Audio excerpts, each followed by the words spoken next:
The key turned in the heavy steel door of my loft exactly as it always had, but the scent of the air inside was entirely wrong.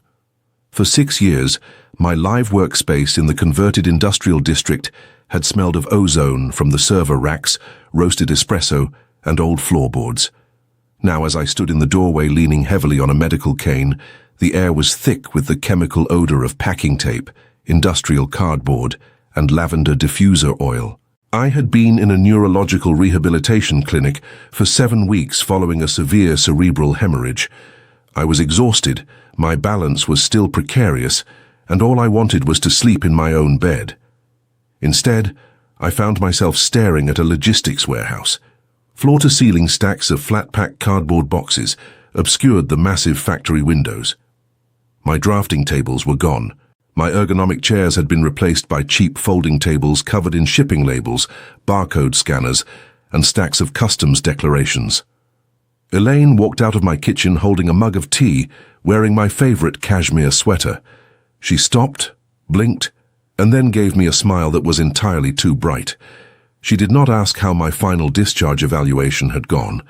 She did not move to help me with my duffel bag. She just took a sip of her tea and said it was a good thing I was home, because she needed me to sign a delivery manifest by noon. To understand how my sister had colonized my life, you have to understand the nature of my collapse. I am an independent data auditor. I build predictive risk models for supply chain companies. It is high-stress, high-yield work that requires absolute mental focus. 2 months ago, the pressure culminated in a ruptured aneurysm. I woke up in an intensive care unit with no memory of the preceding 3 days and a temporary inability to speak or move my left side. During those initial terrifying weeks, while I was drifting in and out of consciousness and undergoing intensive physical therapy, Elaine stepped in. We had never been particularly close. She ran an online import business that always seemed to be on the verge of either massive success or total bankruptcy, and she viewed my quiet, structured life with a mixture of pity and resentment. But when I fell ill, she presented herself to the hospital, the doctors, and the building management as my devoted only family. She applied for and was granted a temporary medical power of attorney. I had assumed in my drug haze and recovery that she was simply paying my utility bills and feeding my cat. I set my bag down on the floor. I asked her where my servers were. Elaine waved a hand dismissively, saying she had moved them to a climate-controlled storage unit because the hum was giving her migraines. She explained that since my medical bills were going to be astronomical, she had decided to consolidate our lives to save me from financial ruin. She had broken the lease on her expensive downtown apartment and moved her entire inventory into my loft. She spoke with the practiced cadence of someone who had rehearsed her defense, positioning herself as the self-sacrificing martyr who was keeping my life from falling apart while I was incapacitated. But the math in my head, even sluggish and recovering, did not add up. My insurance covered 90% of my hospitalization, and I had enough liquid savings to cover my expenses for 2 years without working. I did not need saving. I told her she had 30 days to find a new warehouse and a new apartment. Elaine's smile vanished. She set her mug down on a stack of boxes, her posture stiffening. She informed me in a tone that was chillingly calm that my loft was zoned for mixed commercial use, and since she was the acting manager of my estate, she had officially registered her business to this address. Furthermore, she pointed out that I was still visibly shaking, slurring my words when tired, and clearly not in a state to make sound decisions. She suggested that if I pushed the issue, she would have no choice but to petition the court for a permanent conservatorship based on my cognitive decline. She turned her back on me and went back to scanning barcodes. I retreated to my bedroom, which was the only space left relatively untouched, though my closet had been half emptied to make room for her winter coats. I sat on the edge of the bed, feeling a cold spike of panic. She was right about my physical state. My stamina was virtually non-existent. Reading complex documents gave me a splitting headache after 20 minutes, but my analytical mind, the part of me that could spot anomalies in thousands of rows of data, was fully intact. I just had to work in short, highly focused bursts. The next morning, while Elaine was out meeting a freight forwarder, I opened my laptop. I logged into my primary banking portal, fully expecting to see my savings depleted to pay for her inventory. But my savings account was untouched. My checking account was normal. I felt a brief wave of relief, followed immediately by profound confusion. If she wasn't draining my personal funds, why was she so desperate to occupy my space and maintain control over my affairs? I decided to visit my bank in person. It took me 40 minutes to walk 3 blocks, relying heavily on my cane and taking frequent breaks. When I finally sat down in the office of Idris, the regional bank manager who had handled my business accounts for years, I was drenched in sweat. Idris looked at me with deep concern, offering me water and asking about my recovery. I explained that I wanted to revoke the medical power of attorney and ensure my accounts were locked down. Idris typed on his keyboard, his brow furrowing. He looked up at me, his expression shifting from polite concern to professional caution. He said a single sentence that completely shattered my understanding of the situation. He told me that the commercial credit line restructuring my proxy had required my physical signature to release the next shipping container. I stared at him. I asked him to repeat what he had just said. I did not have a commercial credit line. My business was consulting. I carried 0 debt and had no inventory. Idris turned his monitor so I could see the screen. Under my business entity, a massive revolving line of credit had been opened 4 weeks ago. It was secured by the equity in my co-op loft, which I owned outright. The credit line had already been drawn down by $300,000, all of it wired to an overseas manufacturing firm. Elaine had used the temporary power of attorney not to steal my cash, but to leverage my pristine credit and the commercial zoning of my property to secure a loan she could never have gotten on her own. Her import business wasn't just struggling, it was completely insolvent. She was using my identity to fund a desperate final gamble on a massive shipment of imported electronics, and she needed my address to receive the freight. I asked Idris to freeze the credit line immediately. He shook his head slowly. Because the power of attorney was legally binding at the time it was executed, and because the loan was secured against the property, freezing it now would trigger an immediate default clause. The bank would seize the loft. Elaine had trapped me. If I exposed her fraud to the bank right now, I would lose my home and my business credit. She knew I would discover it eventually, but she was banking on the fact that the shipment would arrive. She would sell it at a massive markup, pay off the credit line, and I would be none the wiser until it was over. Or worse, she was planning to default and let me take the fall while she vanished with the revenue. I needed legal help, but more importantly, I needed leverage that wouldn't destroy my own life in the process. I went to see Grant, the president of my building's co-op board, and a retired commercial real estate attorney. Grant was a pragmatic, unsentimental man who cared only about the stability of the building. When I sat in his office and explained the situation, he was hesitant to get involved.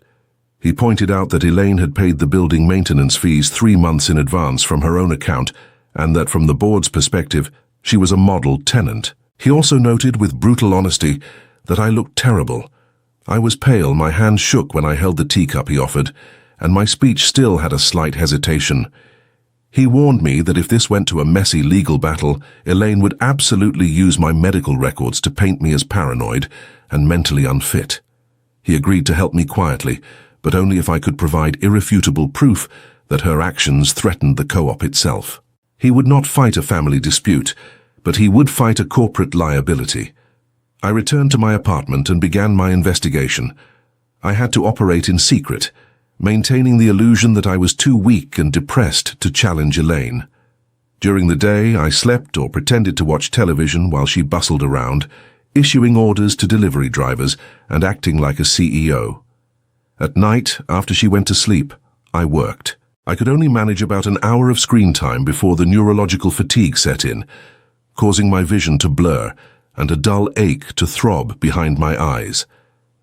I had to sell my vintage drafting equipment and my backup servers to a local liquidator for a fraction of their value, just to generate enough untraceable cash to hire an independent forensic investigator to pull overseas shipping manifests without using my own compromised accounts. It broke my heart to see my tools carried out the door, but it was the price of survival. Elaine watched them go with a smirk, assuming I was liquidating my assets to pay for my medical care, just as she had predicted. The investigator returned a trove of customs documents. Over the next 2 weeks, I pieced together the puzzle in agonizingly slow increments. The shipment Elaine had purchased with my credit line wasn't just electronics. She was importing uncertified lithium-ion battery components. They were cheap, unregulated, and highly volatile. More importantly, she had falsified the customs declarations, claiming they were benign plastic casings to avoid heavy tariffs and hazardous materials inspections. She was having hundreds of pounds of unregulated, highly flammable batteries shipped directly to a residential commercial co-op building. This was the leverage. She had not just committed financial fraud against me, she had committed federal customs fraud, and she was putting the entire building at risk of a catastrophic fire. I compiled the evidence meticulously. I cross-referenced the bill of lading with the financial transfers Idris had provided. I mapped the IP addresses used to file the customs forms, proving they originated from the router in my loft while I was demonstrably in a hospital bed without internet access. I built a watertight dossier, not just of a sister stealing from a brother, but of a desperate, bankrupt business owner committing federal felonies. I did not confront her in the apartment. I did not want a screaming match, and I knew she would try to physically destroy my laptop if she realized what I had. Instead, I waited until the day the final paperwork for the credit line required my physical signature to authorize the customs release at the port. Elaine had been pressuring me for days to come to the bank with her, promising that if I just signed this one document, she would start looking for her own warehouse. She treated me like a recalcitrant child, speaking in slow, patronizing tones, assuring me that she had everything under control and that I just needed to trust her business acumen. I agreed to go. I dressed in a tailored suit that hung slightly loose on my thinner frame. I left my cane by the door, relying on sheer adrenaline and willpower to walk steadily. When we arrived at the bank, Idris was waiting in the main conference room, but he was not alone. Grant was sitting at the table, his hands folded neatly over a leather portfolio. Next to him was a man in a plain grey suit who carried the unmistakable posture of a federal inspector. Elaine stopped in the doorway, her confident smile faltering. She looked at Idris, then at Grant, and finally at me. She asked what was going on, her voice tight.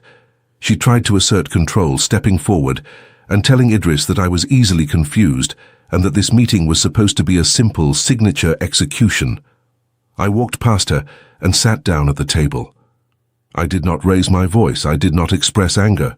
I simply opened my briefcase, took out the 3 bound copies of the dossier I had compiled, and slid one to Idris, one to Grant, and one to the inspector.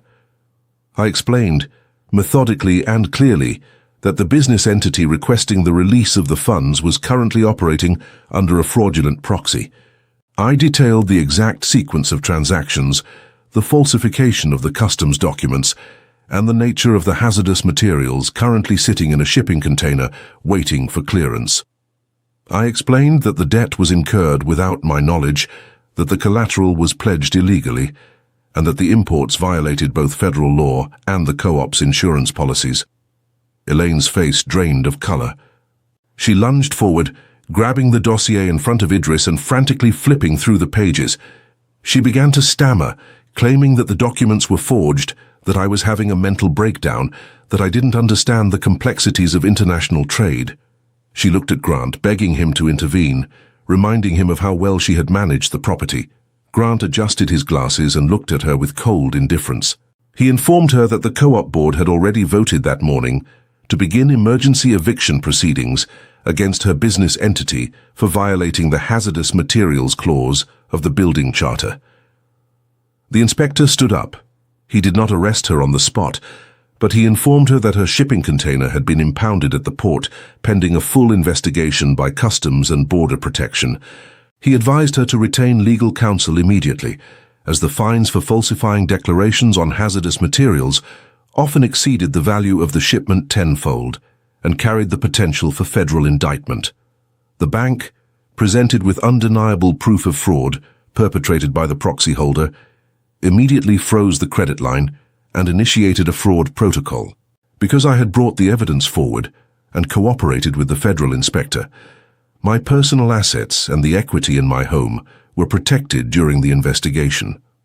The debt was isolated to Elaine's personal liability, as she had signed the final authorization documents under penalty of perjury. Elaine did not speak to me, as she was escorted out of the bank by the inspector for further questioning. Her entire empire of lies, built on my credit and my illness, had collapsed in less than 20 minutes. She had underestimated my intellect because my body was temporarily weak. The aftermath was not a swift, triumphant return to normalcy. Recovering my life took months of grueling bureaucratic work. I had to change every lock, revoke every legal permission, and spend countless hours on the phone with credit bureaus. Elaine declared personal bankruptcy and moved to another state to avoid the worst of the federal fallout, though she is still paying massive fines. We have not spoken since that day in the conference room. My extended family, upon hearing a highly distorted version of events from Elaine, tried to intervene, accusing me of abandoning my sister when her business was struggling. I did not argue with them. I simply blocked their numbers. My recovery is ongoing. I still get headaches if I stare at screens for too long, and I walk with a slight limp when it rains. My apartment is quiet again. I replaced the servers and the drafting tables, though I bought smaller, more efficient models this time. I work fewer hours now. I no longer push myself to the point of collapse for clients who view me merely as a risk assessment machine. This morning, I sat by the large factory windows of my loft, drinking coffee and watching the city wake up. The air smelled of roasted espresso and old floorboards. The heavy steel door was locked, and I was the only one who held the key. Living with Elaine became a delicate exercise in psychological endurance and physical preservation. I had to maintain the illusion of complete dependence while secretly orchestrating her downfall. Every morning began with the same agonizing routine. I would wake up to the sound of packing tape ripping off the dispenser, a harsh synthetic screech that set my recovering nerves on edge. Elaine would already be at the makeshift command center she had constructed from my folding tables, barking orders into her headset. I would shuffle out of my bedroom, leaning heavily on my cane, making sure my left hand trembled just enough to be noticeable. I would pour myself a cup of decaffeinated coffee, a small indignity I endured to keep my blood pressure low, and sit in silence while she dominated the space. She loved having an audience for her manufactured success. She would loudly discuss shipping routes, profit margins, and imaginary supply chain bottlenecks, casting sideways glances at me to ensure I was adequately impressed by her corporate theater. I offered nothing but vacant nods and quiet compliance. My compliance was necessary because Elaine had established a perimeter. She intercepted the mail before I could check the lockbox downstairs, claiming she was saving me the stairs. She answered the landline, telling my friends and former clients that I was still suffering from severe cognitive deficits and could not be disturbed. She even started monitoring the groceries, bringing in cheap, highly processed meals that I would normally never eat, arguing that we needed to adhere to a strict budget given my lack of income. The irony was suffocating. She was starving me out in my own home while using my pristine credit to finance a phantom empire. The most painful sacrifice came when I realized I needed untraceable capital to hire an independent investigator. My checking account was untouched, but any withdrawal large enough to pay a forensic accountant would trigger an alert on the joint financial monitoring she had set up under the power of attorney. The only asset I had left that I could liquidate quietly was the physical hardware of my business. My backup servers, custom-built machines that I had meticulously assembled and maintained for half a decade, were sitting in the corner of the loft, unplugged and gathering dust beneath a pile of Elaine's winter coats. I waited for a Tuesday afternoon when Elaine had scheduled a 2-hour lunch meeting with a prospective wholesale buyer. As soon as the heavy steel door clicked shut behind her, I called a commercial tech liquidator I had worked with years ago. I explained that I was downsizing due to health reasons and needed a rapid cash-only pickup. The liquidator arrived within the hour. Watching him wheel out those heavy matte black towers felt like watching pieces of my own brain being carted away. They represented thousands of hours of coding, modeling, and late-night problem-solving. The liquidator offered me 30 cents on the dollar, a notoriously low rate even for used hardware, but I had no leverage to negotiate. He handed me a thick envelope of $100 bills, completely off the books. When Elaine returned and noticed the empty space in the corner, she did not bother to hide her satisfaction. She asked where the loud, ugly machines had gone. I told her I had sold them to pay for my upcoming physical therapy sessions, as I didn't want to drain the savings she was managing so carefully. She smiled, a look of profound pity crossing her face, and patted me on the shoulder. She told me I was finally being realistic about my future. That patronizing touch cost her everything, though neither of us knew it yet. With the cash secured, I reached out to a man named Graham. He was a former compliance auditor for a maritime insurance firm, who now ran a private investigative practice specializing in supply chain fraud. Because my mobility was still severely limited, we met at a late-night diner 3 blocks from my building. The walk took me 45 minutes. Every step sent a jolt of fatigue up my spine, but the cold night air helped clear the persistent fog in my head. Graham was a quiet, unassuming man who drank black coffee and listened without interrupting. I slid the envelope of cash across the sticky Formica table, along with a scrap of paper containing the name of Elaine's holding company and the shipping manifest numbers I had managed to memorize during a brief glimpse of her laptop screen. I told him I needed everything he could find on the overseas supplier and the exact contents of the incoming containers. The next week was the most dangerous phase of my silent rebellion. Elaine was growing increasingly frantic.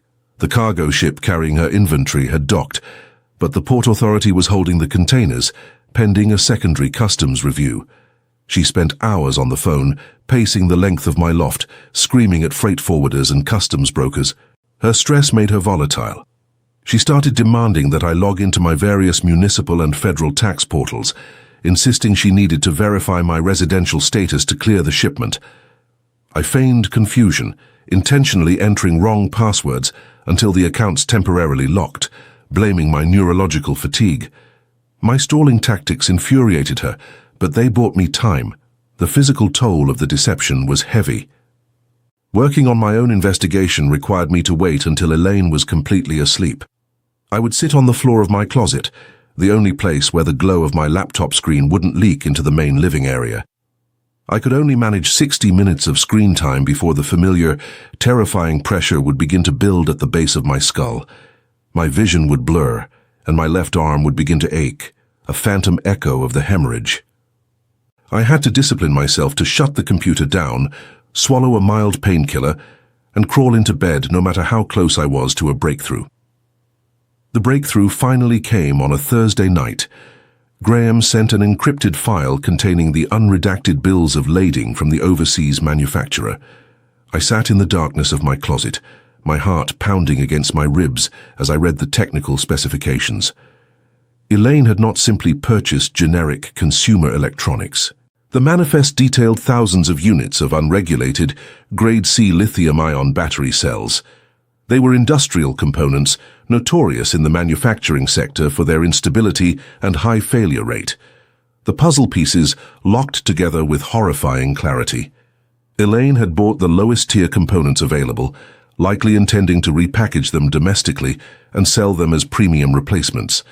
But to get them into the country without triggering massive tariffs and mandatory hazardous materials inspections, she had falsified the international customs declarations. She had listed the shipment as inert plastic housing units. Worse still, she had arranged for the freight to be delivered directly to the loading dock of my co-op building. She was planning to store hundreds of pounds of highly volatile, illegally imported batteries in a residential space. If even one of those defective cells experienced a thermal runaway, it would ignite a chain reaction that the building's sprinkler system could not extinguish. She was risking the lives of every resident in the building to save her bankrupt business. The next morning, Elaine was waiting for me in the kitchen. She did not have her usual mug of tea. She was dressed in a sharp business suit, holding a manila folder, her eyes dark with exhaustion and desperate determination.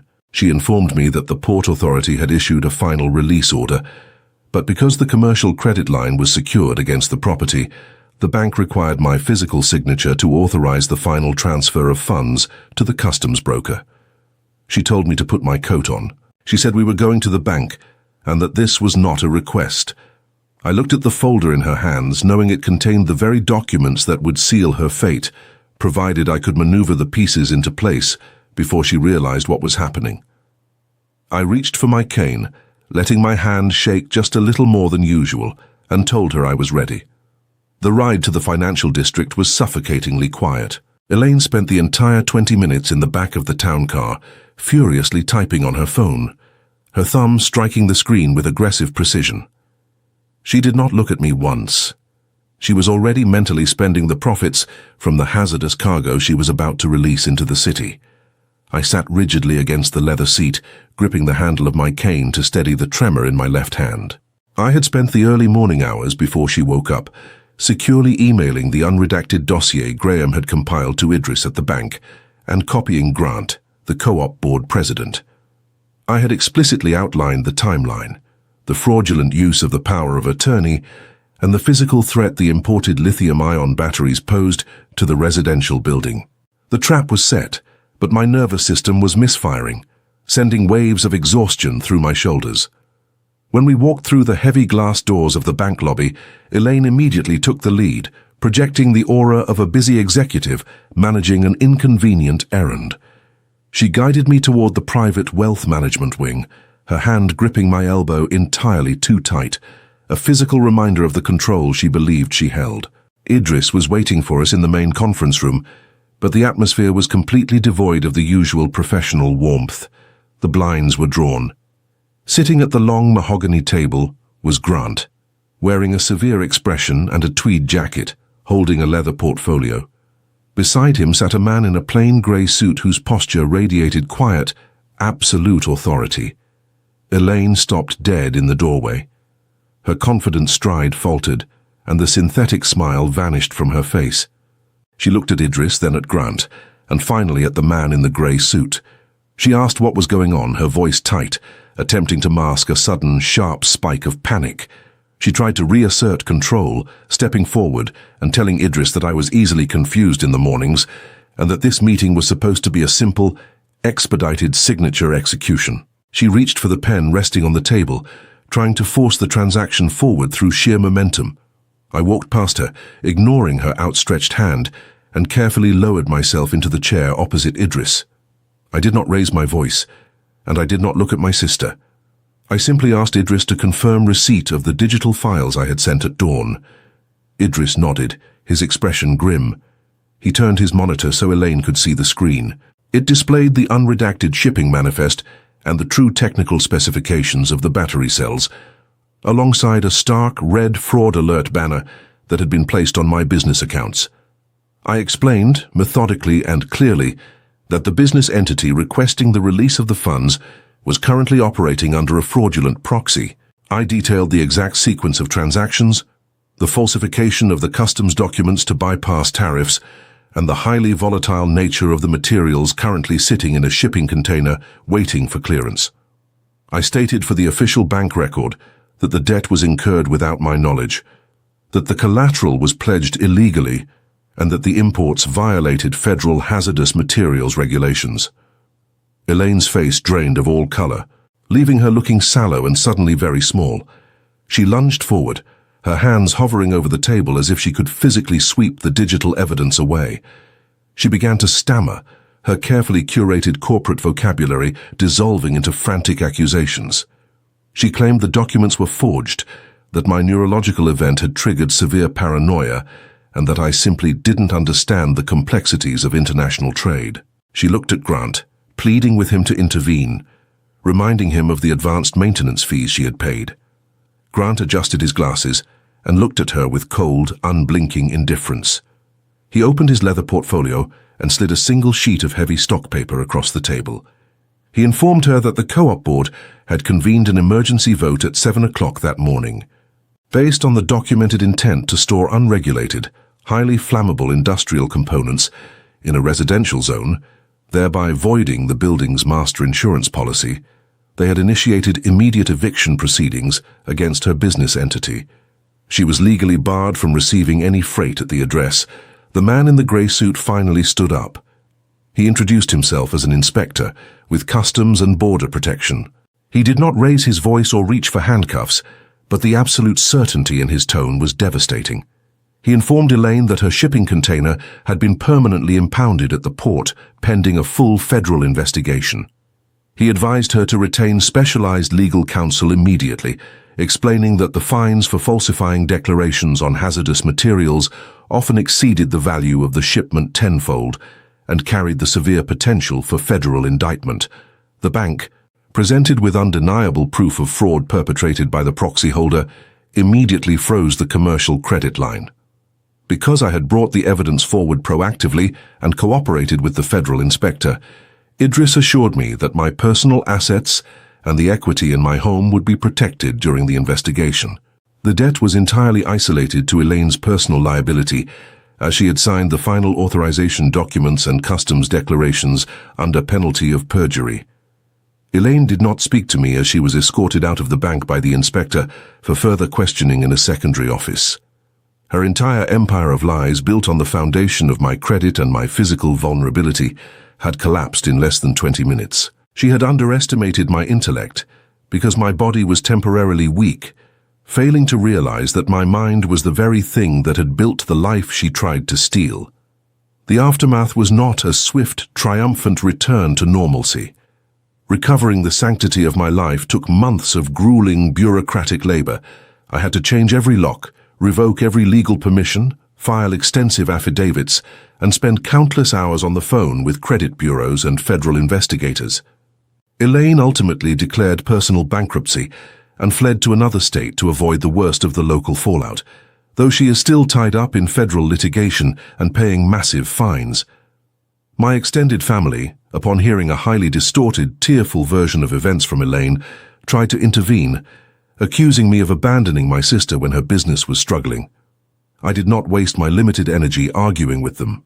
I simply blocked their numbers and protected my peace. My recovery is ongoing, but the trajectory is mine again.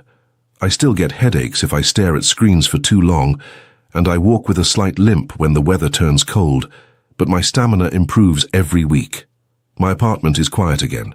I replaced the servers and the drafting tables, though I bought smaller, more efficient models this time, rebuilding my business on my own terms.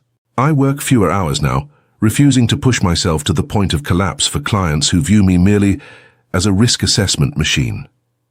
This morning, I sat by the large factory windows of my loft, drinking a cup of fully caffeinated espresso, watching the early light hit the brickwork of the city. The air smelled of roasted coffee beans, warm server racks, and old floorboards. I listened to the absolute silence of the room. The heavy steel door was locked, and I was the only one in the world who held the key.